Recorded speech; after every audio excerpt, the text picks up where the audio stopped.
Djuna is a lonely vampire who spends her time watching movies alone at home, working from her laptop, and going on her regular hunts at ungodly hours. The next morning, Irene, the housekeeper, arrives at the house and immediately notices some spilled blood on the floor, which she begins to clean. Afterward, she takes a message from a phone call meant for Djuna. Thank you. Moments after, Djuna finds a note left on a bowl of snacks from Irene, reminding her to return some videos borrowed from the archive store. Later, Djuna goes to the store and eagerly browses through the new collection displayed on the shelves. Her attention is instantly drawn to a stranger also browsing, and she can't help but stare at him intensely.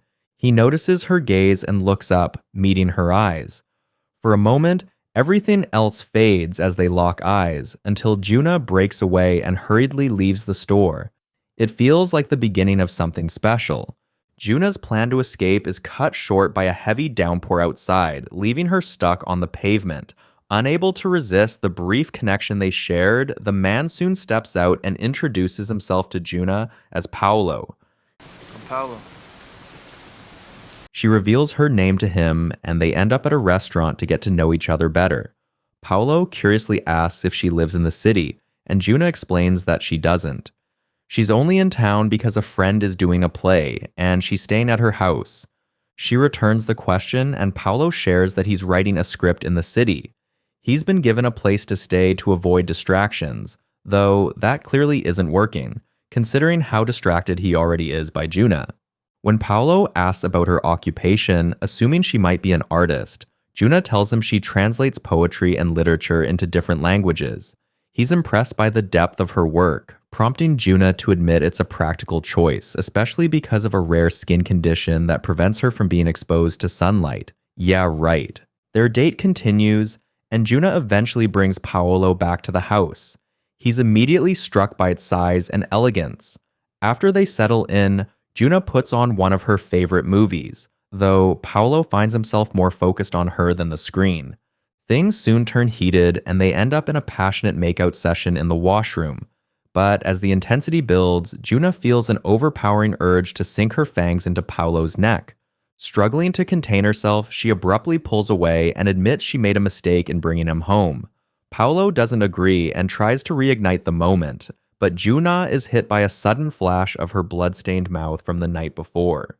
She snaps back and insists he leave immediately. Confused by the shift, Paolo agrees to go but says he'll call her the next day. Djuna firmly rejects this and urges him to leave, putting enough distance between them. Later, while soaking in the bathtub, Djuna can't help but reflect on their time together. The next morning, Paolo listens to a voicemail from his ex-girlfriend, Donna, but instead of calling her back, he dials Djuna. Irene answers and takes his message. Later at a bar, Paolo sits alone, nursing a drink, still unable to shake Djuna from his thoughts. Frustrated, he tries calling her again, but gets no answer. Left with no other option, he drives to her house. Djuna eventually opens the door but keeps the security chain in place, insisting he leave. Paolo, confused by her coldness, reassures her he can handle her skin condition if that's what she's afraid of. If only he knew. Overwhelmed by their mutual longing, they end up kissing through the small gap in the doorway, the moment quickly turning heated. But everything shatters when Djuna accidentally bites his tongue, causing Paolo to yelp in pain. The taste of blood jolts her back to reality. Horrified, Djuna orders him to leave and slams the door shut. She collapses to the floor, sobbing uncontrollably. Paolo, stunned and bleeding, walks away in silence. Back home, he checks the injury, still confused by what happened. The next day, while shopping at a supermarket, Paolo takes a call from his agent, Ben. Mid-conversation, he thinks he spots Djuna and rushes to the entrance, only to realize it's someone else. That evening, unable to stop thinking about her, he keeps calling the house. This time, Djuna finally picks up. Paolo tells her to open the door, revealing he's already on the way. I'm coming over. Answer the door. Inside, they sit in silence until Djuna finally confesses her secret of being a vampire. Come over here. Skeptical, Paolo brushes it off, insisting vampires aren't real. To convince him, Djuna places his hand over her chest, urging him to feel for her non-existent heartbeat. Still disbelieving, Djuna decides to take Paolo to the room so he could see for himself. She makes him secure her hands and legs to the bed and assures him that it's safe after he expresses his worry about the bizarre situation. As he kisses her gently, drawn to her beauty, things turn passionate. But suddenly, her transformation begins. Fangs elongate, her eyes shift, and she starts growling and thrashing against the chains. Paolo recoils in fear, unable to process what he's seeing. When she finally calms, Paolo moves to unfasten the chains, but she screams at him to stop, startling him. Eventually, he releases her despite her weak protests, and Djuna curls into herself at the corner of the bed. Unbothered, Paolo undresses and lies beside Djuna, gently caressing her. Their passion reignites as she takes control, eventually sinking her fangs into his neck. The pain mingles with pleasure, leaving them both breathless and spent. By morning, they wake in each other's arms, the fear in Paolo replaced by certainty. He would do anything to be with Djuna. She opens up about her world, explaining that it now belongs to him too. She reveals the house belongs to Xenia, a vampire actress, and it's designed specifically for their kind.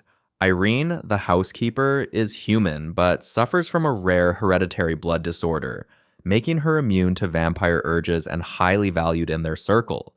Djuna explains Paolo's transformation. Because she bit him, the change has begun. Soon, he'll feel pressure in his lower back, a growing hunger that, if ignored, will bring pain and a dangerous loss of control. After spending a passionate time together, Paolo wonders if they'll live forever. Djuna confirms that they will, unless destroyed by sunlight, fire, or decapitation. On the bright side, they'll never age, fall ill, and they'll heal from wounds instantly. Despite how different their new life is from the human world, Djuna believes they can still have a normal life forever. While walking through the woods, Paolo's hunger flares when he sees an animal, but Djuna stops him, telling him it's not the right time yet. Not here, not yet.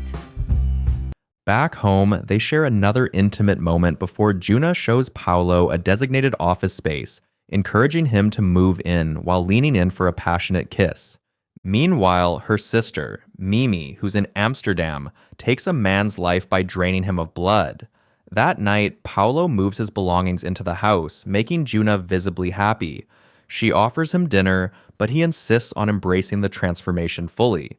Djuna agrees to take him hunting. Out in the night, Paolo makes his first successful feed. Later, back in the bedroom, he tells Djuna how natural it felt, embracing the hunger and heightened senses. Their quiet moment suddenly gets interrupted by the sound of a car pulling into the driveway, confusing Djuna since no one should be arriving so late.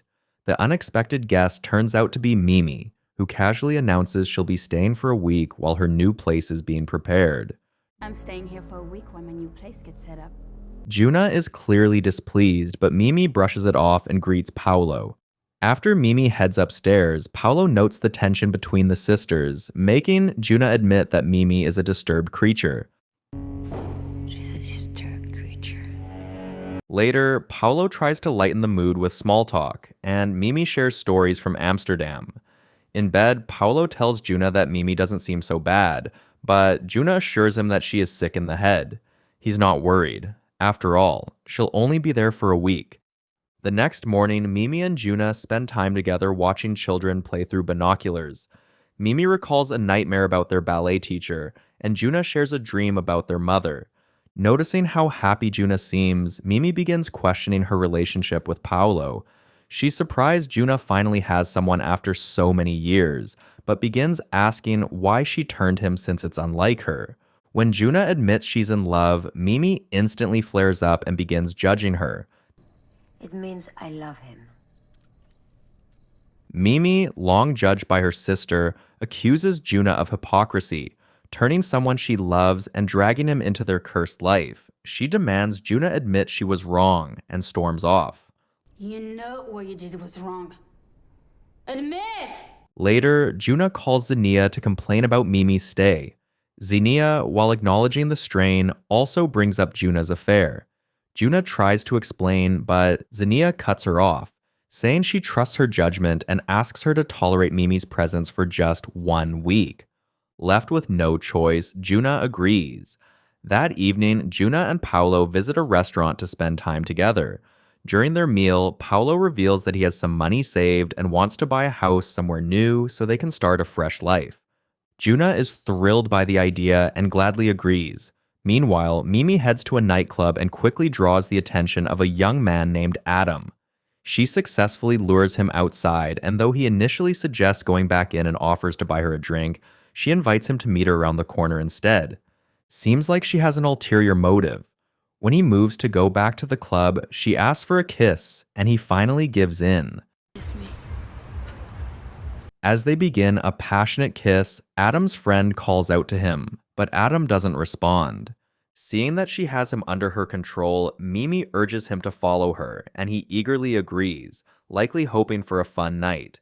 Back home, Djuna and Paolo return from their date and begin a passionate moment at the door. At the same time, Mimi and Adam share an intense encounter in a more secluded area. Just as Adam reaches the height of his desire, Mimi sinks her fangs into his neck. Djuna immediately feels a sharp pain, while Adam collapses to the ground. Having completed her feeding, Mimi walks away, indifferent to the likelihood that Adam will be found in the morning. Later that night, Djuna and Paolo go hunting to satisfy their hunger. Paolo begins cutting up the animal to bury it, but Mimi finds him and tries to dissuade him. Though Paolo ignores her, Mimi doesn't relent. She provokes him by admitting she'd love to find a guy like him, and sarcastically taunts him for disguising his violent nature behind the concept of love before heading back inside.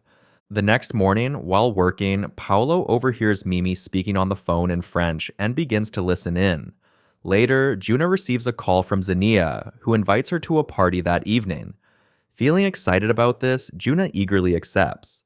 While getting ready, she informs Paolo that the party is only for people like them, and it's important he meets the rest of their community. They arrive at the party and are warmly welcomed by Xenia, who properly introduces herself to Paolo. She also introduces her friends Lydia and Omar, before moving on to greet other guests. Djuna and Paolo begin small talk with the couple, and Djuna eventually leaves Paolo to mingle on his own. He is approached by Winter, a fellow vampire, and they begin a conversation. Xenia announces that special glasses of blood are available for refreshments, and the waitresses begin serving the guests. Winter assures Paolo it's not human blood, and Paolo eventually drinks it. From a distance, Xenia observes Paolo and remarks that his personality is extraordinary, intriguing Djuna. He's extraordinary. Soon, Mimi arrives and Xenia greets her warmly. Later, everyone gathers for a brief meeting. Xenia discusses the dwindling supply of synthetic blood and urges everyone to conserve it, noting that FDA approval for more might not come. The discussion shifts to how vampires are forced to live in hiding while humans live freely. Xenia rejects the notion that vampires are monsters, insisting that the desire for civilization unites them and that everyone has a monster inside, even humans. Dimitri, another vampire, comments that the rules humans live by is what gives them humanity and accepts civilization. Meanwhile, Mimi has already left the meeting and is back at the house, indulging in an intense threesome with two humans, a man and woman. Djuna and Paolo arrive, and Djuna is appalled to find them in the living room. She immediately orders the couple out, explaining that Mimi has a medical condition and shouldn't engage in irresponsible behavior. When they hesitate, Djuna raises her voice, and they finally rush out in fear. Mimi becomes furious and accuses Djuna of acting superior before storming out. While waiting for their cab outside, the woman starts to panic about being taken far from town by a stranger in the middle of the night. She begins regretting their impulsive actions, and the man tries to comfort her, insisting she should stop acting like a child. Just then, they hear a branch snap, which does nothing to ease the woman's fear.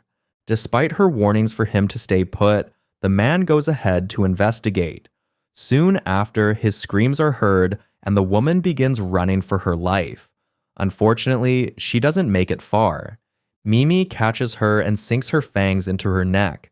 As the cab passes by, Mimi drags her back into the woods and places her next to the man. Back at the house, the cab driver rings the bell, explaining that a ride was ordered. Paolo is left confused since the couple is nowhere to be found. Djuna quickly realizes what has happened and angrily confronts Mimi. She yells at her, shaking her violently, asking why she keeps ruining everything. Unbothered, Mimi pins Djuna to the wall and begins choking her, empowered by human blood, while Djuna, who only feeds on animals, is weaker. Mimi eventually throws Djuna to the ground and walks away, ignoring Djuna's screams to stay out of her life. Don't interfere with my life! The next day, Ben leaves a voicemail for Paolo, worried about his silence and saying he's on his way to the house. After a fruitless visit, Ben stops by a bar and speaks with the bartender, Rebecca, about Paolo. She tells him Paolo is involved with a girl on Hanson Road and isn't worth worrying about. Well, I heard he's been staying out with the girl on Hanson Road. Back home, Djuna and Paolo enjoy a glass of blood together. Though Paolo prefers the thrill of hunting, he admits he doesn't need it, and Djuna also feels the same. Moments later, Ben pays a visit to the house, surprising Paolo with how he's managed to find him. After inviting him in and greeting him warmly, Paolo introduces him to Djuna, and he compliments her beauty. You're gorgeous. Are you an actress? No. Paolo then takes Ben to his office to show him the new script he's written, while Djuna prepares dinner. During dinner, Ben compliments the meal and Djuna's warm hospitality, making the atmosphere lighthearted. He also praises Paolo's new script, joking that it's much better than his previous work. Though Djuna gets tempted by the sight of his bobbing vein, she manages to restrain herself. Like any close friend, Ben starts teasing Paolo and shares a few stories from the past, jokingly welcoming him to the human race as he raises a toast. If only he knows how wrong he is. Later, Ben gets up to use the restroom but starts feeling lightheaded from drinking too much. Seeing how unstable he is, he politely asks if he can spend the night, not wanting to risk driving. Paolo tries to make an excuse, mentioning that he and Djuna have work to do, but Ben assures him he'll leave first thing in the morning. With no option, Djuna agrees to let him stay. Later that night, while in bed, Ben flips through the script but becomes restless. Seeking relief, he takes a sniff of some drugs, but is startled when he hears a strange noise. As his bedroom door slowly creaks open, he assumes it's Paolo. Hello? But Paolo and Djuna are already fast asleep in their room. Unfortunately for Ben, he's bitten, blood gushing from his neck in horror.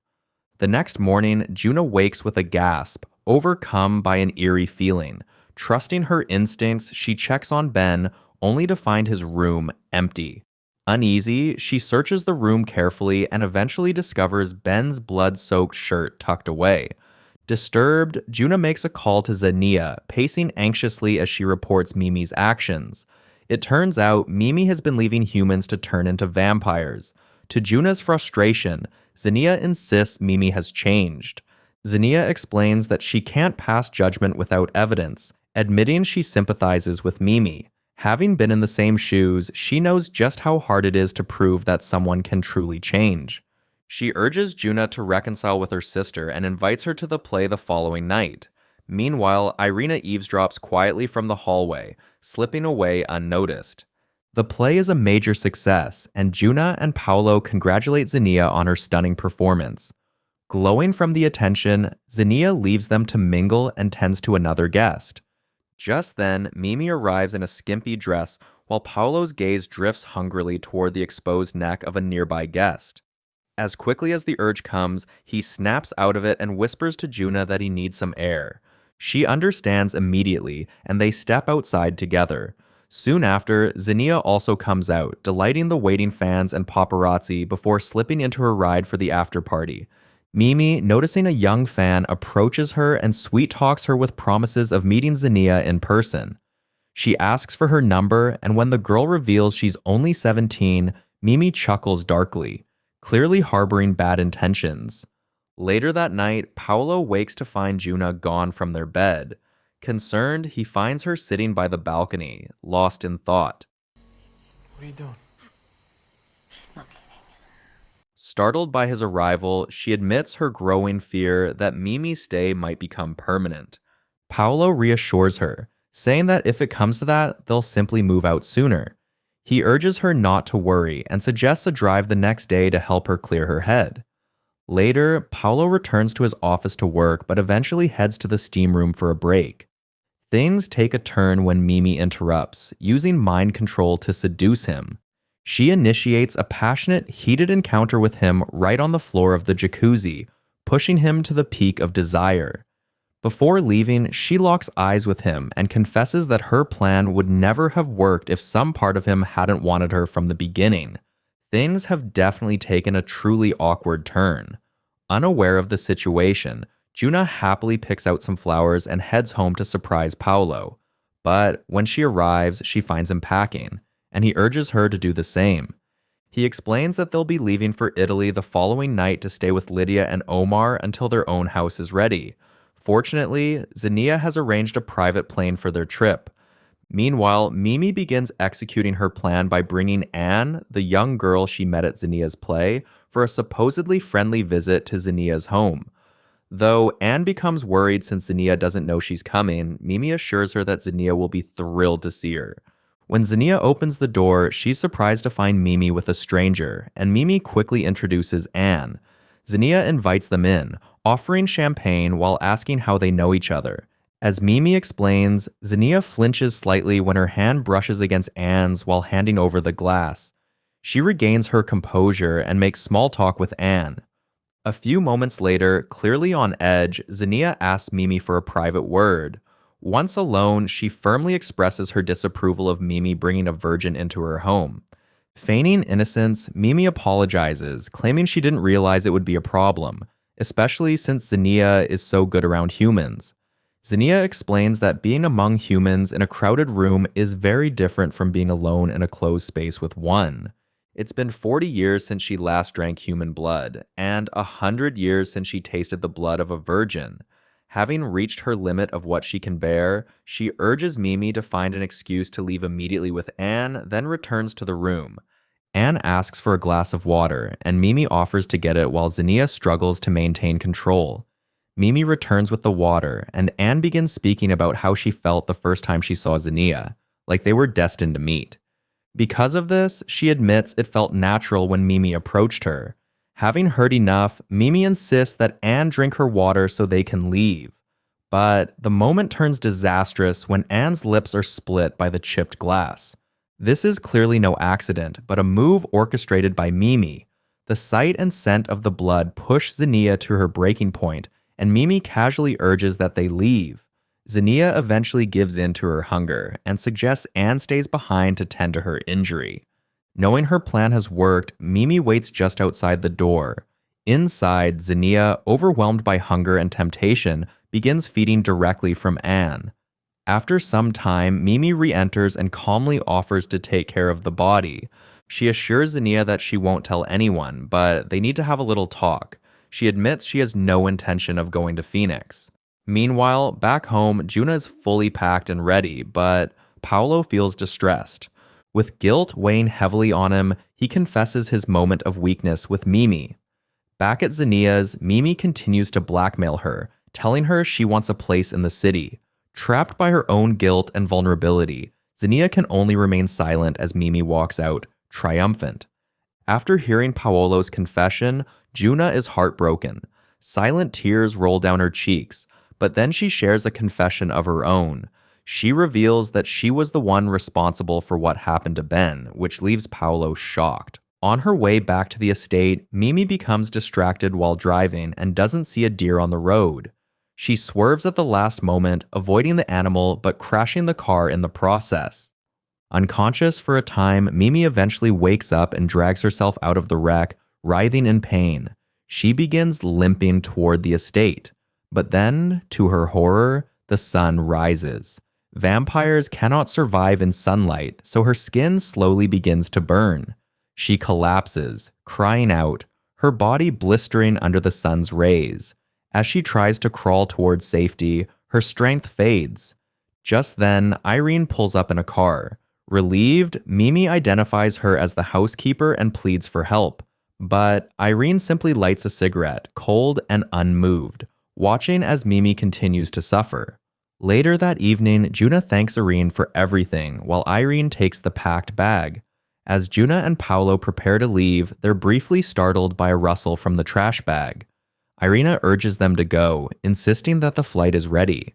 Your plane is ready and waiting. It seems Mimi is finally getting what she deserves.